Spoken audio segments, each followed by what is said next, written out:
Mutambere kweshe kwemuriyo eya nyamashi ndiri kumboreketa ngezviro zvingabetsere vakawanda vari murudo nevasiri murudo ngekuti nyaya ndaa yandinoda kureketa nyamashi indaa yemafilingi emwiri dzedu. Eya ndokumbere kuti vanoda kuteerera, vanoda kupurutana havo, vanoda kuyaya, garai henyu pamaperere apapo ndimupe maheu. Eya ndiri kuti inini iwewe unombotembei, unombogondei zviyani weiziye kuti muntu wako chiponda mwoyo chako achisi padhuze, achisi pasinde newe, chiri kuretu iyo nyika mukanza, kana kuti autorina nemuntu wakona, auna nemudiwa wakona.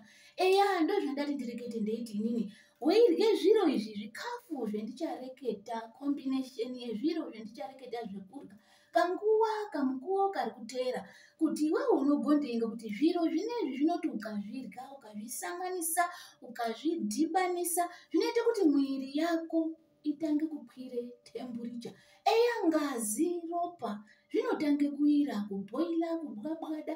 Eya watozwe temburicha yototi nenga kupakama kukwira uko. Eya zviri zvokuti utori nethermometer padhuze paya, ukatomezha ungakona kutoone temburicha yako 40, 50 degrees. Eya kupisha mwiri zvatodzana, zvafanana nekuti watore bhatiri wari booster. Eya zviya kuchajise mabhatiri asina mafoni akona, kana kuti mwatange movha, mwasitate motokari, eya yotopisha yoda kuhamba paya toiswe mugiya, apa apana nechimudhiraivho nechistiyeringi chakona. Ndozvanditi ndirekete panapa ngekuti vantu mungazochwatana munombotembe vantu vanhu, kuzotore vantu vasiri venyu ere, kana kuti mwotohula nekuhura apa utori nemukadzi, apa utori nemwamuna murume, apa une muntu, mweshe muna antu. Amuna hatati tizvirekete ndochegari, tingaremba hatidi kuzwe bhobhokoto musindo, wazotori muntu wangu wazodai, hatizvidini, hatidi zvirekete. Eya